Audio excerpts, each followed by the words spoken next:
धन्यवाद सभापति महोदय। आज आपने बजट पे बोलने का अवसर प्रदान किया। पक्ष और विपक्ष दोनों ने बजट को लेके काफ़ी चर्चा हुई। देश का जब बजट आता है तो देश का युवा एक आस लगा के बैठता है कि इस बार कुछ अच्छा होगा। देश का गरीब, देश का आदिवासी, देश का एससी ये आस लगा के बैठता है कि कुछ अच्छा होगा। हमारे राजस्थान की बात करें, राजस्थान में डंका बजा रहे थे कि डबल इंजन की सरकार है, सब कुछ हो जाएगा। लेकिन केंद्र का बजट देखा, राज्य का बजट देखा, कुछ नहीं हुआ। और पूरा देश का एसटी एससी आदिवासी समुदाय हो, युवा हो, सब ये लग रहा है कि ये डबल इंजन की सरकार की दावा करने वाली इस बार का जो बजट है वो कहीं न कहीं सिर्फ बिहार का, कहीं न कहीं आंध्र प्रदेश का और सरकार बचाने का बजट साबित हुआ है। और कहीं न कहीं ये जुमलेबाज का जो बजट आया है इस बार, देश की जनता देख रही है। मैं उस लोकसभा क्षेत्र से आता हूं, बांसवाड़ा। मैं बांसवाड़ा डूंगरपुर की जनता को धन्यवाद देना चाहता हूं जिन्होंने मुझे चुन के भेजा।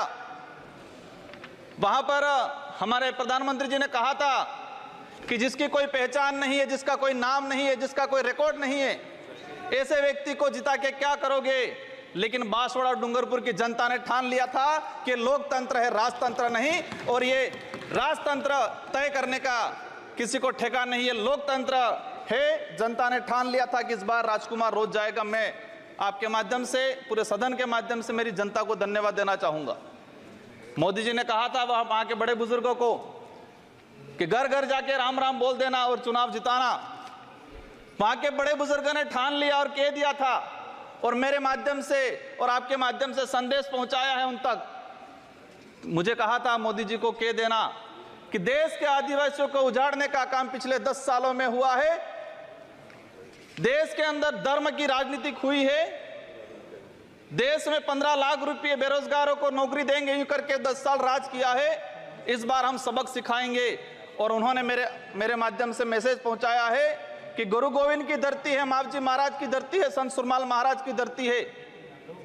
मानगढ़ दाप में 1500 आदिवासी शहीद हुए थे। मोदी जी 2 बार आए, लेकिन मानगढ़ के लिए, आदिवासी समुदाय के लिए एक शब्द नहीं बोल के गए, कुछ नहीं करके गए। तो उन्होंने मैसेज पहुंचाया है कि आदिवासी समुदाय जाग गया है और अब वो आदिवासी समुदाय नहीं रहा जो बहका में आ जाएगा और वोट दे देगा। माननीय सभापति महोदय, जो वर्तमान स्थिति बनी है बजट के अंदर, मैंने देखा धातुओं का खनन को लेकर उद्योगपतियों को टैक्स में छूट दी गई। लेकिन ये खनन कहाँ हो रहा है?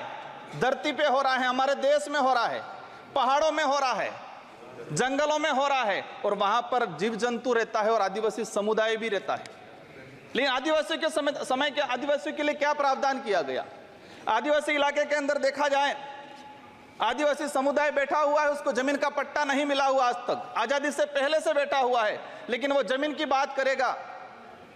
सभापति महोदय, यहाँ पर सत्ता को लेके होड़ मची रहती है, सत्ता पाने को लेके बोला जाता है। मैं जो कहना चाह रहा हूं, हमें सत्ता नहीं चाहिए, हमें हमारा अस्तित्व बचाना है, हमारा स्वाभिमान बचाना है, हमारा जल जंगल जमीन बचाना है। और देखा गया देश के अंदर आदिवासी समुदाय जल जंगल जमीन की बात करता है तो उसको नक्सलवाद का ठप्पा दे दिया जाता है, उसको नक्सलवाद के नाम से मारा जाता है। छत्तीसगढ़ का बस्तर का इलाका हम देखते हैं, 11 साल की बच्ची को मारा जाता है और कहा जाता है कि नक्सलाइट थी।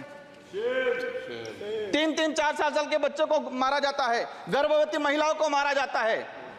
आदिवासियों की, जब भी आदिवासी समुदाय अपने हक अधिकार की बात करता है तो उसको नक्सलवाद का ठप्पा लगाया जाता है। सभापति महोदय, आदिवासी समुदाय को, एससी समुदाय को फ्री की योजना, हम कहते हैं हमें फ्री की योजना मत दो, हमें हमारा हक दो, जल जंगल जमीन का मालिकाना हक दो। और संविधान के अंदर शेड्यूल 5 के अंदर, शेड्यूल 6 के अंदर जो रिजर्वेशन पॉलिसी लागू की है उसको धरातल पे लागू किया जाए। माननीय सभापति महोदय, मैंने देखा है भाजपा अलग अलग राज्यों में अलग अलग चीज कहते हैं, कई जगह कहती है बीफ खाओ, कई जगह मत खाओ। हमारे आदिवासी समुदाय को लेकर एक धर्म कोड की लंबे समय से मांग चल रही है कि आदिवासी समुदाय को अलग से धर्म कोड दिया जाए। आजादी से पहले 1871 से लगा के 1951 तक अलग जनगणना हुई है। आज आदिवासी समुदाय कोई ईसा धर्म अपना रहा है, कोई हिंदू धर्म अपना रहा है, अलग अलग जगह बटा हुआ है। आदिवासियों की आइडेंटिटी, उनकी पहचान खत्म हो रही है। आदिवासी समुदाय अपनी पहचान बचाने को लिए लड़ रहा है और लंबे समय से कह रहा है कि आदिवासियों की अलग से जनगणना कॉलम होना चाहिए, धर्म कोड होना चाहिए। झारखंड के अंदर 11 नवंबर 2020 को झारखंड विधानसभा में प्रस्ताव पास हुआ अलग से आदिवासी धर्म कॉलम को लेके। वहां विपक्ष में भाजपा थी और भाजपा ने समर्थन दिया और कहा कि आदिवासी समुदाय धर्म व्यवस्थाओं में भले हिंदू हो ईसाई उसमें नहीं आता है, आदिवासियों की अलग परंपरा रीति रिवाज है, उनको धर्म कोड जारी किया जाए। लेकिन राजस्थान में अलग तरीके से माहौल बनाया जाता है। हम कहते हैं हमें किसी धर्म में नहीं रहना है, हमको आदिवासी हैं, आदिवासी रहने दिया जाए। माननीय सभापति महोदय, लंबे समय से देखा गया है, कहते हैं वनवासी, कोई कहता है कुछ और। हम कहते हैं हमारी जो आइडेंटिटी है, हमारा जो देखा गया है कई बार कि जो व्यवस्था बनी है उस व्यवस्था के अंदर हम कई बार कहते हैं हमें कुछ मत दो एजुकेशन को लेकर।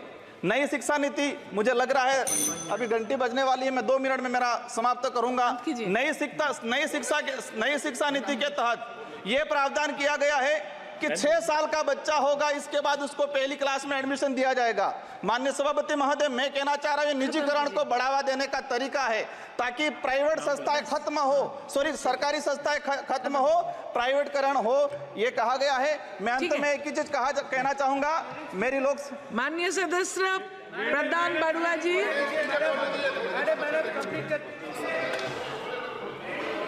हो गया।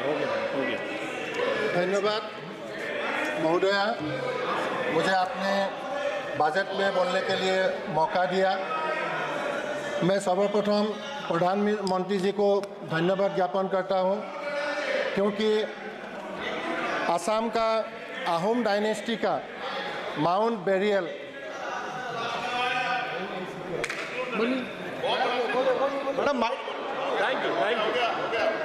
मैडम, मेरे लोकसभा क्षेत्र के अंदर गुजरात और राजस्थान का बॉर्डर है, वहां पर माही और कड़ना बना है।